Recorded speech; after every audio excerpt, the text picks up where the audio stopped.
There has still been little to no mainstream media coverage of what happened to little Julian Wood. Julian Wood is a 3-year-old child that was killed for no reason in a grocery store parking lot. And when I look at this story, it has all the makings of being one of the biggest news stories in America right now. It's a story that everyone can relate to. Every mother has gone to the grocery store and pushed their child around in a grocery cart. I don't even have kids. Every time I go to the grocery store, every time I go to any store, there's always mothers and parents pushing their little children around in their carts. This is a story, a situation that should strike fear in the hearts of every mother across the country, because it could happen to you at any moment, any day. And what happened to Julian Wood? It's horrific. Mother casually grocery shopping with her happy little toddler in the cart. They finish their grocery shopping. They're about to go home. She's pushing the groceries to the car when a crazy, insane woman comes out of nowhere and starts shanking them. Literally shanking the 3-year-old child in the face. Yet, the mainstream media acts like it never happened. And when I'm looking at the story, I'm trying to figure out why.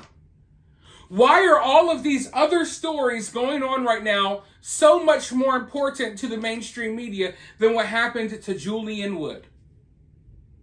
Why is what happened to Julian Wood being shoved under the rug? Well, I think I know the answer to that question. And I think a lot of you all know the answer to that question as well. You see, this story is being pushed under the rug because Julian is a little white child. And the attacker happens to be a black woman. And there's obviously an effort to keep certain crimes under wraps, right? There's an effort to protect the image of certain people while trying to make everyone think that other people are the bad guys.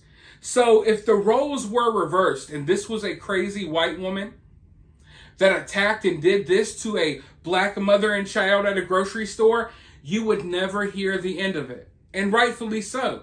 Because I think no matter what color the attacker is, no matter what color the victim is, this is a story that should be getting mainstream media coverage. This is a story that more people should be talking about.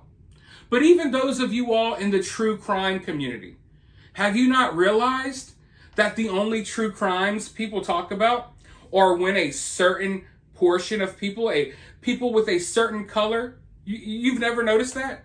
How the true crime community never talks about the crimes committed by people who look a certain way? It's kind of weird, right? But it's reality. And the mainstream media is the same way. They cover up certain crimes while, boasting up others. And I just think it's disgusting that we have this type of horrific situation happening in our country. Like I said, a situation that could happen to anyone, yet most people are unaware. Most people are still shopping at the grocery store right now, not realizing that, hey, the new thing is people are just shanking babies in the grocery carts, okay? That's what's happening in America. But to make matters even worse, as I said, the mainstream media is doing whatever they can to kind of shove this story to the side. But Bionca Ellis, the attacker in this situation, she's appeared in court and she's not remorseful at all. She's laughing, smiling, rolling her eyes, doing a bunch of ghetto nonsense in court. As they're reading her charges, she doesn't care at all. She looks absolutely ecstatic. She's so happy that she killed that little white baby. Let's go ahead and roll this clip so you can see what I'm talking about. I'm not exaggerating at all, and then I'll be right back with more thoughts. Section 2903.11A1 and or endangering children in violation of Ohio Revised Code Section 2919.22B2. Count 4 alleges that on or about June 3rd, 2024, the defendant did knowingly cause serious physical harm to J.W. on date of birth 10/29/2020. Count 5 alleges that on or about June 3, 2024, the defendant did torture or cruelly abuse J.W., date of birth 10/29/2020, a child under 18 years of age, and furthermore, the violation resulted in serious physical harm to J.W., date of birth 10/29/2020. Count 6 alleges that on or about June 3, 2024, the defendant did attempt to purposely cause the death of Margot Wood.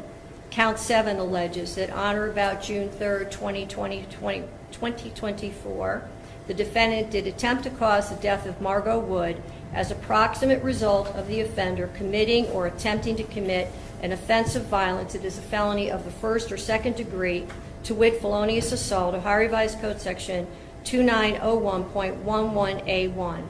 Count 8 alleges that on or about June 3, 2024, the defendant did knowingly cause serious physical harm to Margot Wood.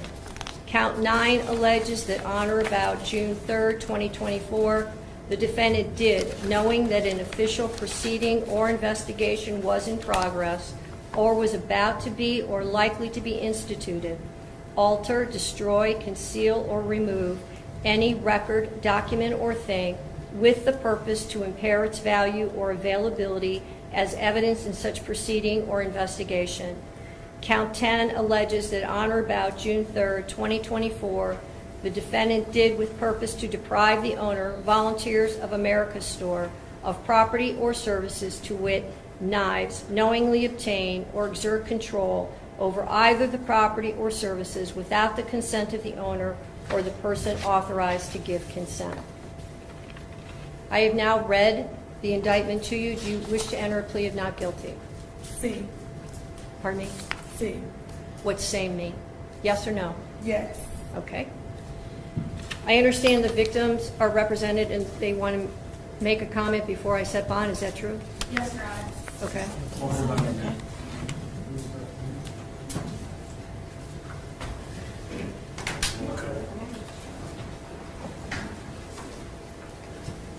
Good morning, sir. Could you start with your name? My name is Jared Wood, father of deceased, husband of Margot. Your Honor, that day, 1 week ago, she took everything from us. There's nothing that could ever replace my son, or anything that my wife and I, even our other kids, are going through. It's horrendous. And I really wish no bail, period, or extend it to the max limit possible that you can, at the very least. Just do whatever you can to keep this monster behind bars. Thank you, sir. Is there anything else you would like to say? That'll be it. Thank Okay. you, Your Honor. Thank you.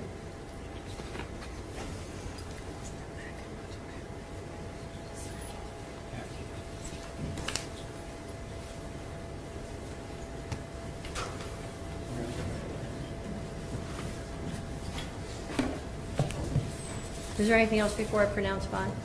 Your Honor, we would just ask that you consider assigning the Public Defender's Office, recognizing this is not our number. We did represent her at the first appearance unit. I did meet with her on Friday. We have had contact with her family and begun working on the case. Thank you, Your Honor. When the original bond was set out of Muni Court, the bond was set at $1 million, and it was before the passing of one of the alleged victims. I do not believe that bond is appropriate given the change in circumstances and the allegations that are contained in this indictment. Bond is set at $5 million, cash, surety, or property. GPS, no contact with any surviving victim or victim's family. DNA order. Judge is John Russo. Pretrial is June 17th at 9 a.m. I'll assign counsel. Thank you, Your Honor. If I was that father walking into that courtroom, nothing in the world would have been able to hold me back. I can tell you that right now. That father showed more restraint than I ever could. If anything like this ever happens to me, people better freaking pray. But, unfortunately, things like what happened to Julian, it happens more than you think. you just don't hear about it much because, when a certain portion of people are committing these crimes, they make sure, the mainstream media makes sure that those news stories don't reach you, okay? They have their ways to make sure that these stories don't get out there and the way the other stories get out there that they constantly push. But, at some point, things are going to reach a boiling point. People are starting to notice. More and more people are starting to notice. And if people are going to be protected when they do horrible things like what was done to Julian Wood, eventually things are going to get a lot worse in this country. And people will take matters into their own hands. And I reported on a story over on my main channel where this community in Connecticut, they're starting to police their own community. They got a group of about 40 armed dudes that walk around the neighborhood. They walk around the local stores all day long. They're literally surveying the neighborhood with like drones. They have 25 drones flying over the neighborhood at all times. Eventually, we're going to reach that point where communities are going to police their own. And when people do stuff like this, I don't know if they're ever going to reach court. You know what I mean? And, honestly, a woman like that, the way she's acting with her big, saggy tits, I think that she should be hung by her tits in the town square and, literally tortured for the rest of her life. Honestly, sometimes when I look at some of these crimes that people have committed, I feel like jail is not good enough and the death sentence is not good enough. You need something in between where you get no freedom and you feel like you're on the brink of death at all times, but we don't allow you that sweet, sweet reprieve. We don't allow you to escape what you deserve. You know what I mean? And maybe that sounds crazy to some people, but when you're a woman that's out here stabbing toddlers in the face at the grocery store, I just think that the worst things imaginable should happen to you. And I think some of you all would agree with that. All of this, we're going to take you to court and then you'll be out in 10 years where you can go do this to another child. No, we're going to have to start handling some of these people in a different way, if you ask me. But for now, let me know your thoughts about this down in the comments below. While you're down there, hit that thumbs up, hit that subscribe, ring that notification bell, and remember to always remain opinionated.